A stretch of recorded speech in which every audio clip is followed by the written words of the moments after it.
మనం ఇప్పటివరకు అప్డేట్స్ ఇస్తున్న ప్రకారం ఫస్ట్ రౌండ్ నుంచి సెకండ్ రౌండ్లో ప్రతి విధంగా చూసుకున్నట్లయితే నారాయణ ముందంజలో ఉన్నారు. అదేవిధంగా ఆయన పార్టీ కార్యాలయం వద్ద సందడి నెలకొంది.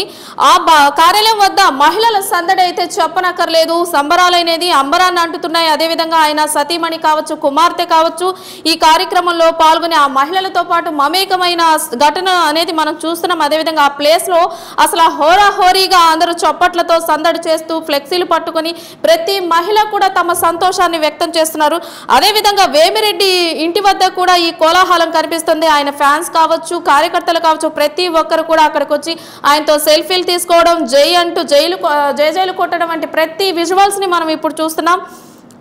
అదేవిధంగా చంద్రబాబు ఇంటికి పోలీసు ఉన్నతాధికారులు కూడా చేరుకుంటున్నారు. అదేవిధంగా భారీ బందోబస్తు ఏర్పాటు చేసే విధంగా ప్రోటోకాల్ నిబంధనల ప్రకారం పర్యవేక్షణ అనేది కూడా జరుగుతోంది. ఇప్పటికే 160 సీట్లతో లీడ్లో ఉన్న కూటమి అందువల్లనే ఈ విధమైన బందోబస్తు కూడా ఏర్పాటు చేయడం జరుగుతుంది. చంద్రబాబు ఇంటి వద్ద కూడా పోలీసు ఉన్నతాధికారులు ఉండడం కూడా మనం చూస్తున్నాం.